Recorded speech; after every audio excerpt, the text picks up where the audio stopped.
So I've totally avoided any speculation or rumors or leak videos, but I wanted to sort of do this video and put a little spin on it and talk about whether or not the Mavic Pro 2 is going to be the first no compromise drone of 2018. Stay tuned.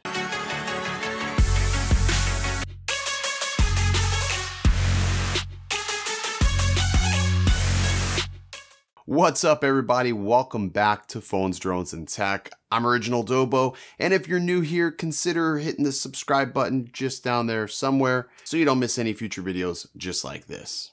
So this video may trigger some people, and it's not intentional, but I wanted to talk about the Mavic Pro 2 possibly, and I say possibly because it's not out yet, being the very first no compromise drone of 2018. But to talk about the no compromise, we have to go way back and talk about what type of drones we used to have. So when DJI first came out with the Phantom lineup, you definitely weren't traveling with that very easily. You need a backpack and it couldn't fit in, a lot of tight spaces, or you would have to choose whether you took your laptop or your drone with you. And yeah, it was a little bit cumbersome. Fast forward to 2016, they introduced the Mavic Pro, or the Mavic, I guess, at that point. It was something new. It was something different, something nobody's ever seen before. And the people were like, wait a second, I can take my drone, my computer, and I don't have to choose what I want to bring.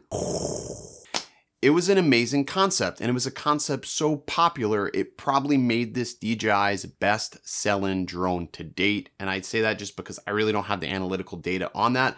I'm just assuming that it is because anytime I put out a Mavic Pro video, it is super popular. So 2018 has been a very interesting year. We've had a couple of releases already from other drone manufacturers such as Parrot and Autel, and they too have jumped on this portable bandwagon. You have the Parrot Anafi, you have the Autel Evo, both great drones in the marketplace here that you can choose from that come in at varying price points, but we're gonna specifically talk about whether or not the Mavic Pro 2 is making any sort of compromises. So to get there, let's talk about what compromises the, competitors have made to get to the price point where they're at right now and to the product that they're delivering. So let's start off with the Parrot Anafi.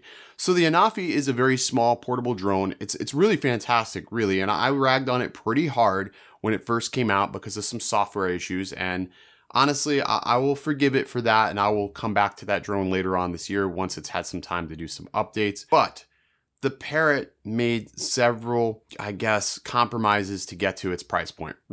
There is no obstacle avoidance anywhere found on this drone, which sort of sucks that there isn't anything there. There is nothing preventative from preventing you from wrecking. Now, yes, you can say, I'm a seasoned pilot.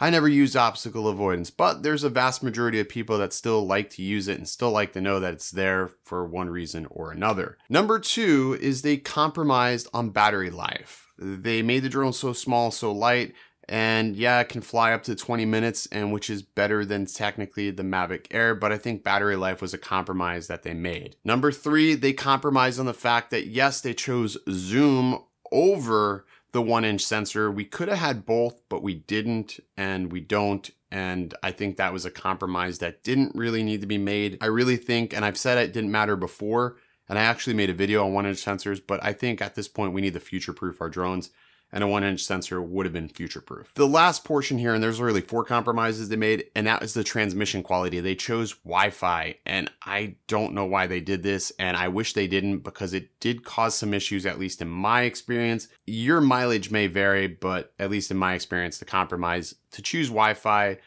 was a big one. And there may be some other little things here and there if I'm being really nitpicky, but that's just what I have on the Parrot. All right, let's move over to the Evo. Now the Evo is not perfect by any stretch of the imagination. There's a lot of compromises happening here, and some that sort of happened well after the drone was announced, and I think it made people pretty upset when the drone was finally released. Compromise number one that they made, they did not put a 1-inch sensor in place on the Evo. I think them not putting a 1-inch sensor on this drone was the biggest mistake, and I didn't want to believe it at first. But as of right now, seeing that the Mavic Pro and Mavic Pro Zoom are going to be coming out very soon, and the Mavic Pro is slated to have a Hasselblad 1-inch sensor, I think A 1-inch sensor would have bolstered this a little bit better. Again, but the Evo is $999 and I'm realizing they wanted to keep costs down, but that's just number one. Number two was the battery life. They said 30 minutes of flight time. I have barely tapped out over 24 minutes of flight. I would have rather seen them under promise and over deliver on the battery life, like let's say 25 minutes. I think that would have been a better scenario to at least bring something truer to actually what it actually is as far as battery life goes, but they didn't, and 24 minutes is sort of the battery life that we're getting with the Evo. Thirdly, the transmission signal, the disinclusion of the 900 megahertz, it was a big deal for a lot of people after they went to market and basically said that, hey, it's going to have it, but then all of a sudden pulled it back and sort of silently didn't say anything.